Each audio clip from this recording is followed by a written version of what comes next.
Hola, ¿qué tal? Este es el segundo video que dedicamos a la serie de magnetismo. Hoy vamos a ver dipolos en atracción y vamos a hacer un especial énfasis en el funcionamiento de las brújulas y la analogía que tienen los campos magnéticos a los agujeros negros. Y bueno, como habíamos mencionado en la presentación anterior, la fuerza gravitacional, la fuerza eléctrica y la fuerza magnética son las tres fuerzas que rigen principalmente al universo. La fuerza magnética está conformada por líneas de campo magnético, las cuales son invisibles al ojo humano, pero que se pueden hacer evidentes mediante el uso de polvos de materiales ferromagnéticos como la limadura de hierro, y que las líneas de flujo magnético viajan desde el polo norte hacia el polo sur por fuera del imán, pero por dentro del imán las líneas viajan de sur a norte. También observamos que cuando los imanes experimentan el fenómeno de atracción, las líneas de campo magnético se juntan. Observen en la imagen el espaciado que hay entre estas líneas imaginarias en cada uno de los casos. Ahora, al someterlas a atracción, al disminuir la distancia se ve una concentración mayor de las líneas, se vuelven más visibles y se compactan. Ahora, por el otro lado, cuando están en repulsión, vea aquí cómo se encuentran las líneas concentradas en ambos casos. Ahora, al acercar los dos imanes, vea en la siguiente imagen cómo desaparece esta concentración de líneas. Aquí ya prácticamente se han desvanecido todas esas líneas. ¿Por qué? Porque se separan más, yéndose ya no por este lado, sino que salen por otros lados del imán, no tanto por el polo. Y bueno, ahora entonces vamos a ver cómo funciona la atracción entre dos polos, dos imanes con sus dos polos cada uno al mismo tiempo. Entonces tenemos aquí un polo norte, aquí tenemos un polo sur. Vemos que las líneas van a ir del norte hacia el sur. Cada imán tiene un norte y un sur, no se pueden separar. Entonces ese es el polo norte de este imán y las líneas viajan de aquí por el aire hacia el polo sur de ese mismo imán. Pero de este norte también viajan por el aire hacia el otro polo sur. Observe también que casi no hay líneas que viajen en línea recta. Aquí se logra trazar un camino imaginario desde este polo hacia el otro. Sin embargo, son pocas líneas las que recorren el camino más corto. La mayoría de las líneas se expanden ocupando espacio que no es el camino más corto. Pero bueno, entonces, ahora, al someterlas a atracción, estas líneas, vemos cómo se concentran. Al disminuir la distancia, observamos cómo se concentran más las líneas de flujo magnético en la parte en la que ambos imanes están cerca. Aquí vemos cómo se concentraron las líneas entre ambos imanes. Al acercarlos todavía más, vemos cómo se concentran todavía más las líneas de flujo magnético. Pero ¿qué pasa cuando ya se deja ejercer su atracción entre ellos? Vemos lo siguiente, que prácticamente las líneas que había entre ambos imanes se reducen al mínimo. Sin embargo, en los polos sí se ve prácticamente que están viajando desde el norte hasta el sur del otro imán y también de este otro imán del norte hacia el sur del otro. Vemos esto y casi se forma un circuito cerrado como si fuera un solo imán. Esta es otra vista, tomando en cuenta que los imanes son paralelepípedos, no son cuadrados.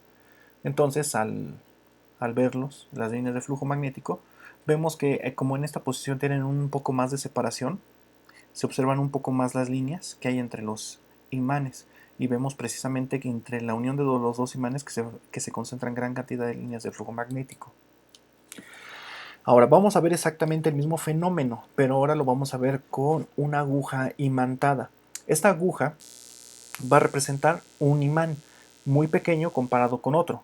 Entonces, así es, esta aguja al ser imantada presenta este campo magnético. Aquí se ve la localización de las líneas de flujo magnético. Ahora, vamos a comparar cómo se comporta con un imán mucho más grande, que es el que habíamos trabajado antes. No trabajamos con el azul porque no cabía en la placa que estamos trabajando aquí transparente. Entonces, al poner la limadura de hierro en esta placa, vemos que las líneas de flujo magnético de ese imán se ven de esta manera. Ahora vamos a ponerlos juntos. Entonces, este imán es mucho más grande que este, o más bien dicho, más potente. aunque también es más grande en tamaño. Y entonces, al poner la limadura de hierro, vemos que la aguja, al ser ferromagnética, dobla las líneas de flujo magnético y estas viajan, aunque también pueden viajar formando arcos, estas se desvían porque este camino, aunque parece más largo, es más corto desde aquí hasta este polo, viajar por dentro de la aguja hasta acá y luego regresar. Las líneas de flujo magnético buscan el camino más corto en términos de los materiales que no conducen las líneas. Los materiales que conducen las líneas de flujo magnético se llaman ferromagnéticos y vemos la desviación que tienen. Aquí, por ejemplo, estas líneas arqueadas, aquí casi no están presentes. Igual aquí, estas ya que están más lejos, aquí en esta parte ya no están presentes. Aquí logramos ver el campo magnético nada más de la aguja. Al disminuir la distancia entre ambos imanes, observamos que el patrón del imán del más pequeño ya no se forma tan claramente. Si vemos que la aguja atrae a las líneas de flujo magnético, las cuales parecieran desviarse bien hacia adentro de la aguja, viajar, pero ya no le hacen tanto caso a la aguja. Aquí ya no sé, aquí ya hay líneas que aparentemente actúan como si no estuviera la aguja. Vemos la comparación con la imagen anterior del imán solo, vemos que las líneas de más arriba se comportan como si no estuviera la aguja presente.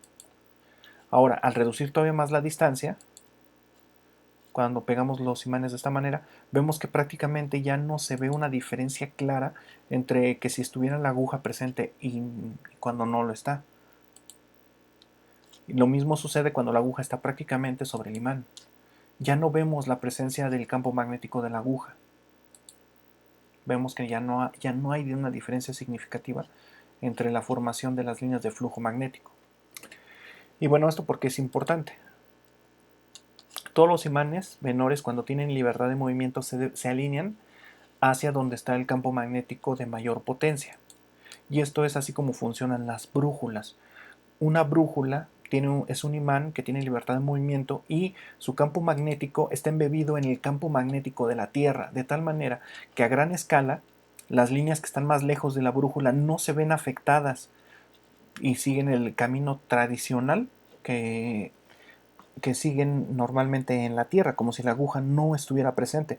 De tal manera que no importa cuántas brújulas haya en el mundo, realmente las líneas de flujo magnético no se van a ver afectadas. Igual no importa cuántos imanes estén funcionando en la Tierra, siempre y cuando no sean comparables con el tamaño del imán de la Tierra, entonces vamos a encontrar que no va a haber una alteración.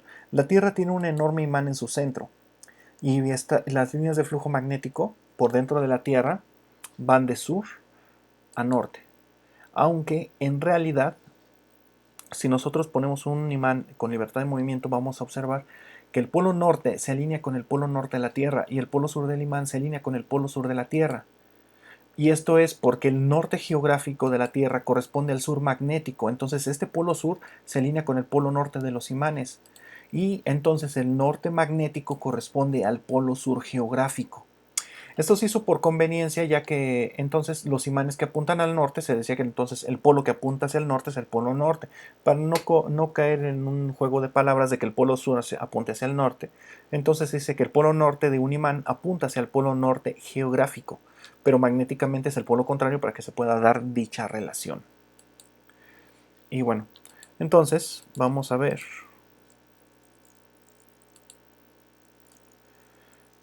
Aquí tenemos una aguja que fue imantada, como al dejarla con libertad de movimiento se alinea hacia el campo magnético de la Tierra.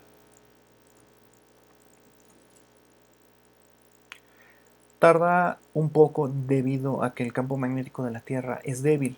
Además, la relación de masa del soporte con el tamaño de la aguja es muy débil. También el campo magnético de la aguja es muy débil. Entre más grande sea el imán que se somete a la libertad de movimiento, mucho más rápido se alinea con el campo magnético de la Tierra. Y cuando ya queda alineada, ya tiene alteraciones mínimas, solamente se deben a las ondas que hay en el agua. Entonces, si ponemos un imán mucho más grande, el imán más grande se alinea mucho más rápido al campo magnético de la Tierra.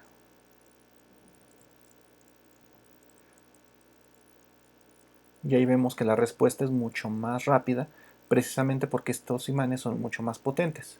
De hecho es tan rápido que se pasó un poco y hasta que queda orientado en la posición correcta hacia el campo magnético de la Tierra. Cuando vayan a hacer este experimento en casa, nada más una recomendación: no dejen que el soporte que ustedes están usando para hacer flotar al imán pegue en las paredes, ya que el agua es un líquido que tiene una tensión superficial muy alta y evitaría que el imán gire. Entonces aquí lo que hice fue aplicarle una pequeña perturbación para ver que regresa a su estado de equilibrio, que es cuando quedan los imanes orientados.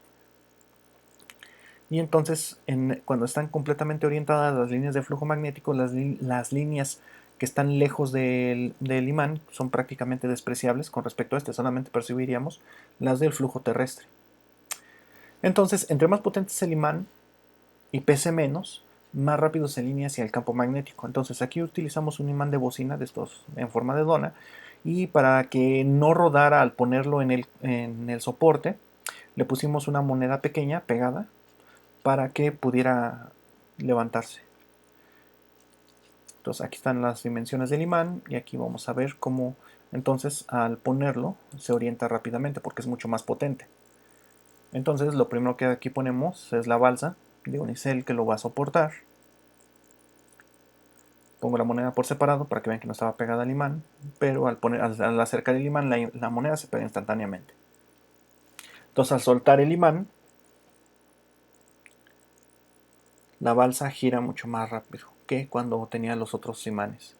De hecho se orienta mucho más rápido y la pérdida de movimiento es menor porque estos imanes son mucho más potentes.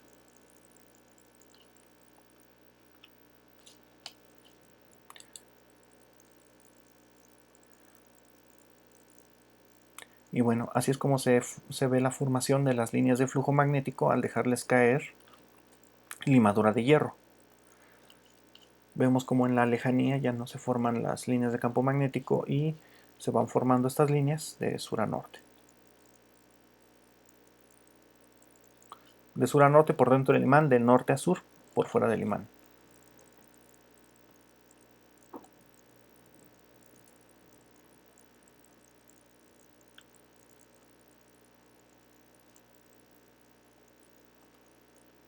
Y así es como se ve ya el campo completo de un imán.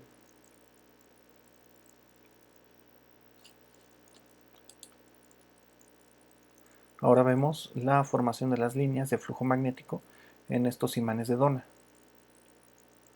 Vemos que el polo está en una cara de la dona, mientras que la parte central no se ven las líneas de flujo magnético.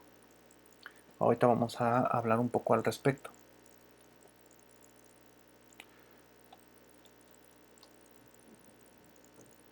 Y así es como se ve entonces el campo magnético alrededor de un imán de dona.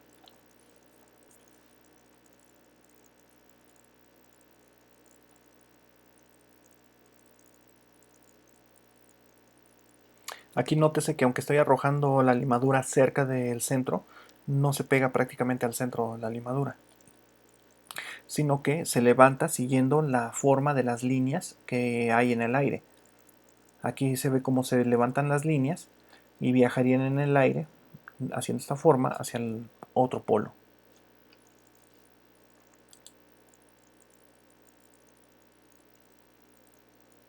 Ahora es el mismo imán de dona, pero visto por arriba.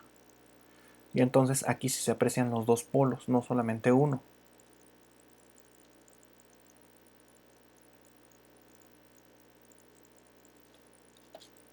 Sí, la regla sale bastante en este tipo de videos. Le voy a pedir a Barrilito que nos patrocine.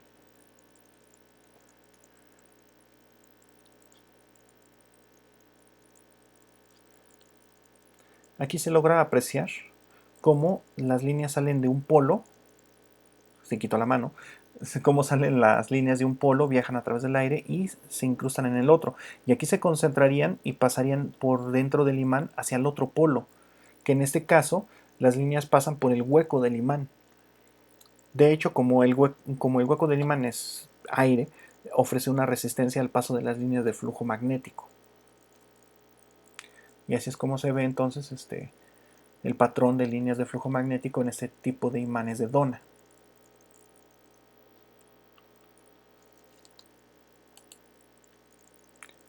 Ahora vamos a hacerlo con dos imanes.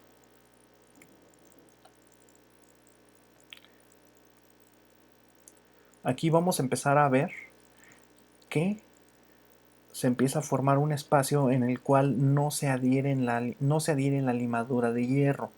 Esto no significa que no haya líneas de flujo magnético ahí, sino que aquí las líneas, en la parte más lejana del imán, las líneas quedan marcadas porque el flujo magnético es suficientemente fuerte como para mantener la limadura en ese lugar y alinearlas.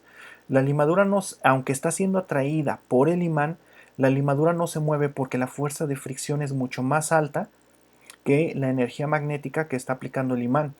Pero en esta parte, en la parte cercana al imán, tiene problemas para depositarse la limadura porque la fuerza magnética atrae a la limadura y entonces ya no se puede quedar en esta posición. Pero en realidad eso significa que las líneas de flujo magnético en esta parte son mucho más concentradas que en la periferia. Y precisamente en el centro del imán la fuerza magnética ha atraído con suficiente fuerza a la limadura como para ya no permitir el movimiento. Además de que al aumentar la fuerza de fricción, precisamente porque es mayor la fuerza de empuje del imán, entonces ya no se mueve. Ahora vamos a ver exactamente cómo se ve con 3. Entonces, aquí lo que estamos haciendo es sumar el número de polos, los estamos adicionando para que vean cómo se comporta el campo magnético.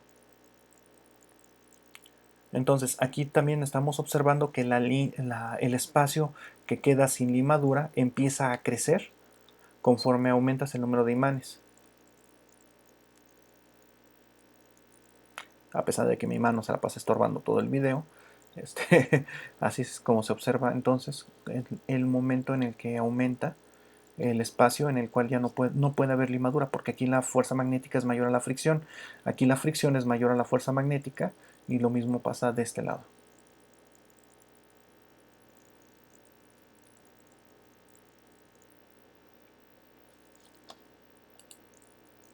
Aquí vemos entonces cómo se comporta con 4 imanes. Aquí es mucho más clara la parte en la que ya no se está pegando limadura, es mucho más fuerte. Y también vemos que se están separando los polos y aquí se va aumentando esta parte en la que se ve cómo pasan las líneas por dentro del imán de un polo hacia el otro, mientras que con un imán esta parte no era visible. De hecho, con dos tampoco se veía claramente, simplemente toda esta parte no existía, se veía nada más cómo las líneas abrían en todas direcciones de un polo hacia el otro.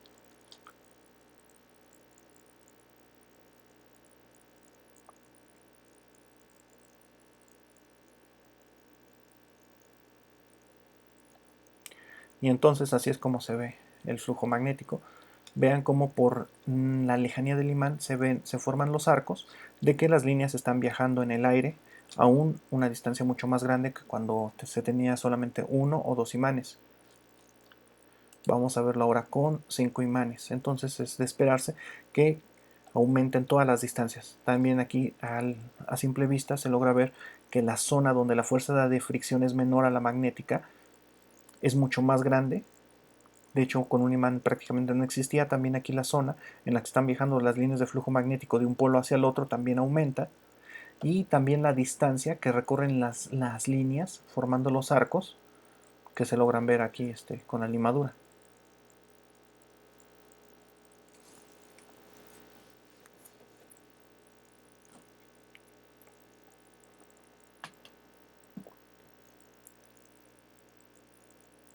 Y de hecho vemos que cuando cae limadura en esta zona, se proyecta hacia los polos, cae.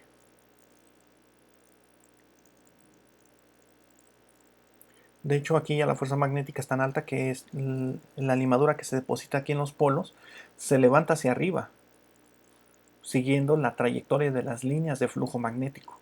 Y de hecho aquí se logra ver cómo se está dibujando casi un arco que está subiendo por arriba de los polos.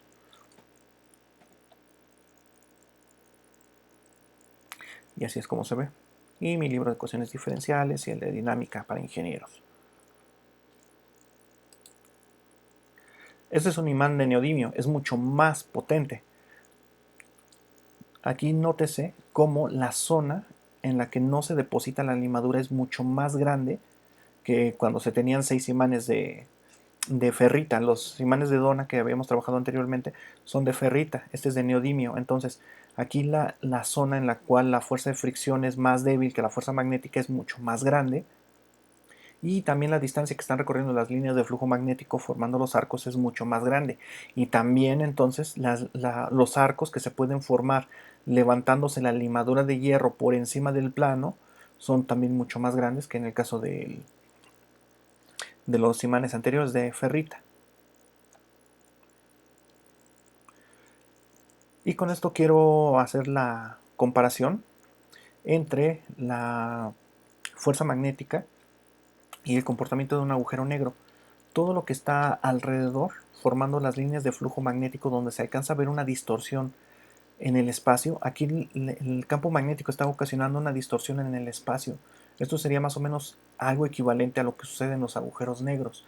Esto sería el equivalente al disco de acreción. Entonces, aquí la parte en la que no hay materia sería lo que se conoce como el horizonte de eventos. De hecho, aquí vemos cómo se forman arcos que van hacia arriba levantándose por encima del plano, que viajan desde un polo hacia el otro. Aquí se ve como estas líneas más cercanas proyectan una hacia la otra. Y es como se ve el imán por debajo del vidrio.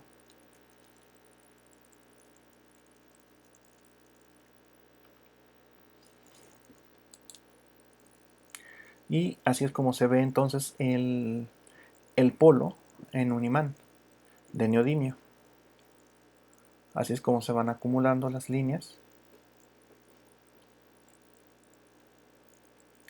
Quien viera esto diría así, que parecen cristales de hielo.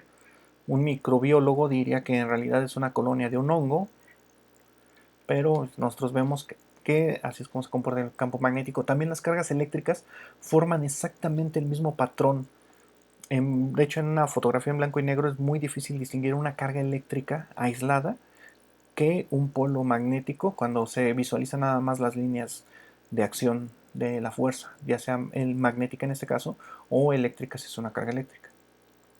Y aquí vemos la zona en la cual la fuerza de fricción es menor a la fuerza magnética y por lo tanto no hay posicionamiento de ferrita.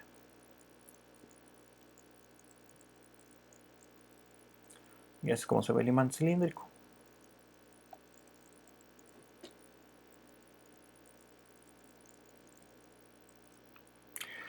Y bueno, haciendo una recapitulación, entonces vemos con un imán, esta es la zona en la que no se depone, con dos imanes. De hecho, aquí en esta zona no se logra ver las líneas de flujo magnético cómo viajan de un imán a otro, es muy poco. Aquí como que se empieza a bosquejar, aquí empieza a aumentar el área en la cual no se depone la limadura de hierro. Con tres imanes, tanto las líneas que viajan de un polo a otro se logran ver mucho más eficientemente, como la línea, lo que es el campo magnético, que es mayor a la fuerza de fricción. Aquí es con 4 imanes, vemos cómo esta área crece, con 5, cómo crece todavía más, y finalmente con el imán de neodimio, que sería como más o menos el equivalente a 7, 8 de estos imanes de ferrita, pero el diámetro del imán es mucho más pequeño. Esto hace que esté más compactos y más compactadas las líneas de flujo magnético. Así es como se ve entonces el imán de Dona, visto por arriba, el polo. Vemos que entonces aquí en esta parte no se está deponiendo la limadura de hierro, no porque no haya líneas de flujo magnético, sino porque en esta parte la fuerza de fricción es más débil a la magnética, y entonces la limadura de hierro, por pequeña que tenga una perturbación, se va a caer hacia cualquier parte que tiene polo, está rodeada de un polo. Entonces cualquier perturbación, por pequeña que sea, hace que la limadura sea atraída completamente hacia el polo. Por eso no hay formación de líneas de flujo magnético aquí, porque está pasando exactamente lo mismo que en esta parte. La fuerza de fricción es muy pequeña comparada a la magnética. No se dejen engañar, no van a creer que ahí no pasan líneas. Y bueno, entonces haciendo ya la analogía con lo que es un agujero negro en realidad no puede ser visto. Lo que nosotros vemos es lo que rodea al agujero negro, que es lo que conocemos como el disco de acreción. El disco de acreción entonces son fotones, que es materia que está tan cerca del agujero negro, que está moviéndose a velocidades cercanas, cercanas a la velocidad de la luz, la cual emite radiación electromagnética en el espectro visible. Ay, qué complejo sonó eso. Emite luz porque está muy caliente, porque está girando muy rápido. Este, y lo que está en realidad, lo que nosotros estamos viendo aquí, más bien lo que no estamos viendo sería el agujero negro, el horizonte de eventos. Todo lo que pasa en el horizonte de eventos ya no lo podemos ver. ¿Por qué? Porque la materia se proyecta al agujero negro. Entonces aquí la materia se encuentra girando alrededor del agujero negro. Aquí la materia cae dentro del agujero negro y aquí sería el agujero negro, que en realidad el agujero negro está mucho más caliente que una estrella. Entonces, por lo tanto, si pudiera emitir luz sería mucho más brillante que una estrella. Y de hecho, aunque sí escapa luz del agujero negro, que son rayos X principalmente y rayos gamma, obviamente esta energía es mucho perdón, este tipo de luz es mucho más energética que la luz visible. Entonces, en términos sencillos, podríamos decir que un agujero negro es más brillante que una estrella, porque emite luz de mucho más energía. Y entonces, esta misma analogía la podemos aplicar hacia el imán, o más bien al revés. Viendo cómo se comporta el imán, entonces vemos que precisamente el imán sería el equivalente al agujero negro. Todo lo que nosotros vemos como negro, que es lo que es el horizonte de eventos, donde la materia se proyecta completamente hacia el agujero negro, es aquí igual cuando la limadura se proyectaba completamente por dentro del imán. Y entonces las formaciones de ferrita que nosotros vemos son el equivalente al disco de acreción. Y este disco de acreción rodea completamente al agujero negro en todas direcciones, aunque se puede doblar a un plano, como nosotros lo hicimos, doblándolo en un solo plano. Y precisamente entonces hay una relación muy estrecha entre el tamaño del agujero negro y el tamaño del disco de acreción. No son iguales, pero sí hay una relación directa, mientras que en realidad todo lo que es el horizonte de eventos nos opaca una falsa visión de lo que sería la magnitud del agujero negro. Y entonces así es como vemos la analogía. Aquí también entonces encontramos que precisamente la fuerza de fricción es igual a la masa del objeto por el coeficiente de fricción por la gravedad, ya que la gravedad es la que empuja a la masa hacia la superficie donde roza y se encuentra en equilibrio con la fuerza magnética precisamente en lo que sería el disco de acreción. Mientras que precisamente en el disco de acreción aquí se encuentra la fuerza de gravedad del agujero negro en equilibrio con la velocidad de giro de la materia, la velocidad al cuadrado entre el radio, que es la distancia que separa a la materia hacia el centro del agujero negro. Entonces, esta igualdad es válida para esta zona y esta igualdad también es válida para esta otra zona. Y entonces esta relación también va a ser válida para la relación de la magnitud del disco de acreción del agujero negro. Y entonces vemos que la fuerza de gravedad tiene esta fórmula que describe su comportamiento y esta es la que describe la fuerza de atracción entre dos objetos. La fuerza magnética tiene esta fórmula que describe su comportamiento y entonces pueden ser puestas en equilibrio haciendo esta analogía. Vamos a hacer, por ejemplo, utilizando la gravedad para medir la magnitud del polo de un imán. Aquí tenemos un imán, ponemos el otro en repulsión y vemos cómo se mantiene flotando. Y es precisamente en este punto donde están en equilibrio la fuerza magnética y la gravitatoria. Aquí, al inclinar el imán,